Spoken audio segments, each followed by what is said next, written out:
नमस्कार. The Uday Nigudkar show मध्ये आपल्या सगळ्यांचं स्वागत. या कार्यक्रमामध्ये आपण विविध विषयांवरच्या घडामोडी आणि त्यांचं सखोल विश्लेषण आणि त्यातून तुम्हाला नेमका काय टेक हवे हे सगळं मांडत असतो. आणि आज असाच एक विषय काहीसा वेगळा तुमच्यासाठी घेऊन यायचा आहे. सध्या थंडी वाढते आणि थंडी वाढल्यानंतर एक गोष्ट घडते, ते म्हणजे अगदी मफलर लावून स्वेटर घालून गावागावात लोक सकाळी लवकर उठतात आणि चक्क चालायला किंवा धावायला सुरुवात करतात.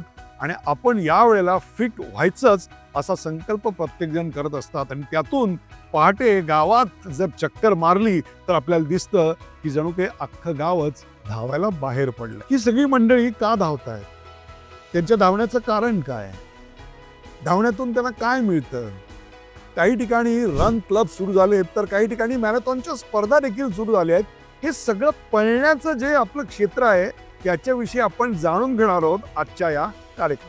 प्रेक्षको, जे कारण मला जाणवलं ते म्हणजे आपल्याकडे दाट लोकवस्ती जरी असली तरी देखील माणसांतले संबंध अतिशय विरळ होत चालले. माणूस हा सहवासाचा भुकेला आहे. Man is a social animal.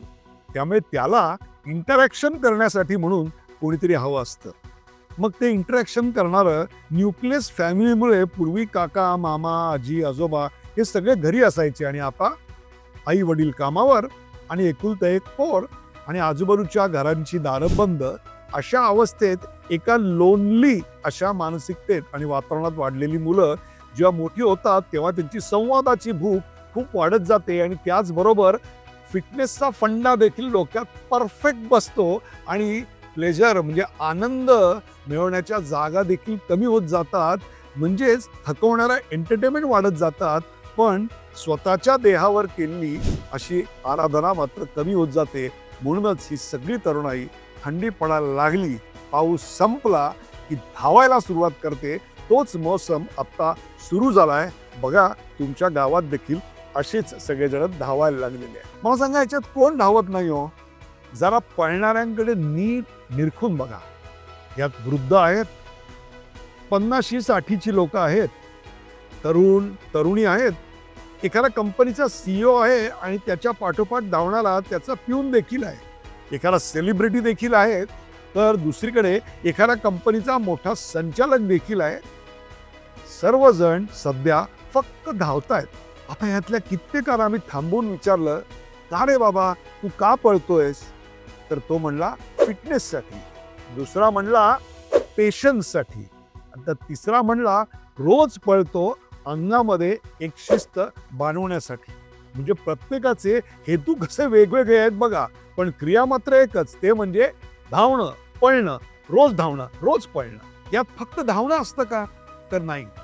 यामध्ये नुसतं धावणं नसतं. धावता धावता आपल्या बरोबरच्या बरोबर कनेक्ट करणं, सोशलाइज करणं, फेलोशिप करणं, हे सगळं यात अंतर्भूत असतं.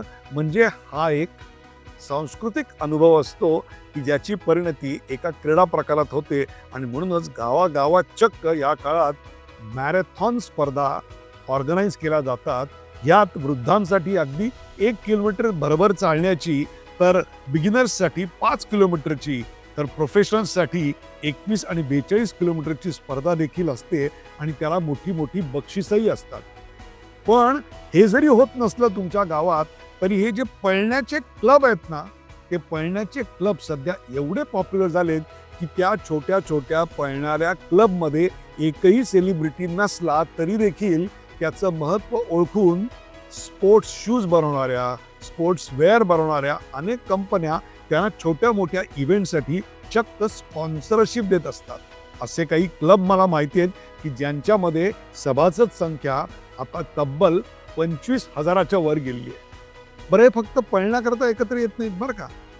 ते त्यात थोडासा बदल, आकर्षकपणा टिकून राहावा, आपला ग्रुप इंटॅक्ट राहावा म्हणून कधी कधी स्विमिंगला जातात, कधी कधी हायकिंगला, ट्रेकिंगला जातात, तर कधी कधी योगासनाचे क्लासेस देखील घेतात, जेणेकरून पळणारा ग्रुप एकत्र राहायला पाहिजे आणि एकत्र राहण्यातून त्यांनी आनंद मिळवला पाहिजे. हे मात्र कायम आहे. परवा मी असे पुण्यामध्ये पळणाऱ्या एका ग्रुपकडे चौकशी केली तेव्हा लक्षात आलं, साधारणतः 60 ते 70 मुलं पळत होती, मुली पळत होत्या. त्यातल्या कित्येकाला थांबवून विचारलं आणि मग लक्षात आलं, यातले मूळ पुण्यातले कुणीच नव्हते.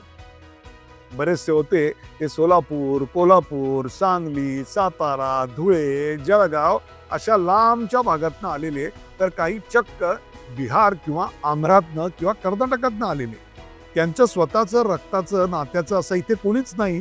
त्यामुळे एक प्रकारचा लोनलीनेस आणि होमसिकपणा जाणवतो, तो दूर करण्याकरता चक्क ते एकत्र येऊन पळायला लागत होते. म्हणजे लाईक माइंडेडनेस लोक एकत्र येतात. जसं नाटकाची आवड असेल तर सगळेजण एखाद्या थिएटरवर भेटतात.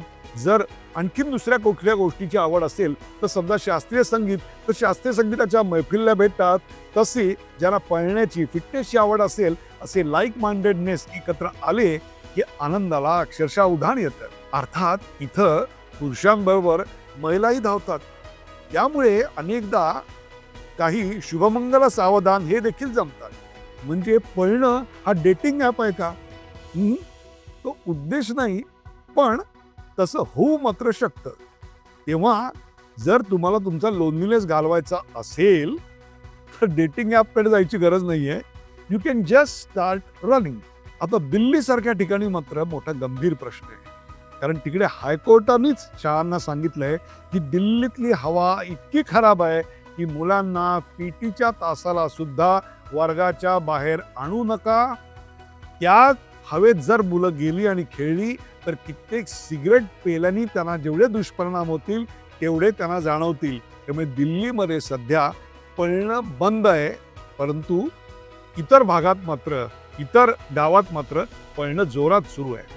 अगदी मुंबईसारख्या शहरात सुद्धा सकाळी 5:30-6 वाजता रस्ते मोकळे असतात आज तरी, आणि त्यामुळे त्या रस्त्यावर पळणाऱ्यांची संख्या दिवसेंदिवस वाढत चालली आहे. मग मैदानं असतील, पार्क असतील, तलाव असतील, याच्या बाजूला एक फार मोठी जत्राच भरल्याची गोष्ट दिसते.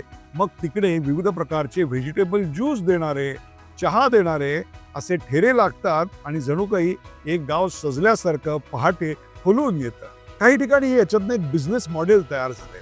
म्हणजे अशा पळणाऱ्यांचा जो ग्रुप होतो त्याची मेंबरशिप फ्री असते, परंतु त्यांचे इव्हेंट जेव्हा होतात तेव्हा काहीशी किंमत देऊन तुम्हाला त्यात सहभागी व्हावं लागतं. तर काहीमध्ये मेंबर व्हायचं असेल तरी देखील तुम्हाला दरमहा काही रक्कम काढावी लागते. तर काही ठिकाणी फ्री आणि पेड असे दोन्ही गोष्टी एकत्र होताना दिसतात. याच्यातूनच एक बिझनेस मॉडेल निर्माण होत आहे आणि त्यातून काही कंपन्या देखील आपल्याकडे फ्लोट झाल्या आहेत. तेव्हा हा एक नवीन झेन झीचा बिझनेस व्हेंचर आहे हे देखील लक्षात ठेवा. त्यात पुन्हा इथे सर्वांना पार्टिसिपेट करता येतं. याला वयाचं बंधन नाही, जात पात धर्म पंथ कशाचं बंधन नाही. फक्त तुम्हाला पळण्याची आवड पाहिजे. म्हणजेच एक प्रकारे अगदी आजच्या भाषेत सांगायचं झालं तर हा ओपन सोर्स प्लॅटफॉर्म आहे.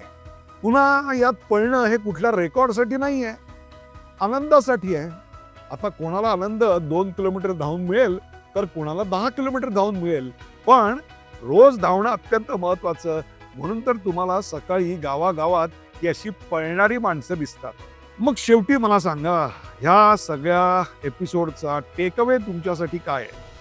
हा जर एपिसोड तुम्ही रात्री बघत असाल तर सकाळी पहाटे 5:30चा गजर लावा, पांघरुणातून बाहेर या, गुलाबी थंडीत तयार व्हा आणि पळायला लागा.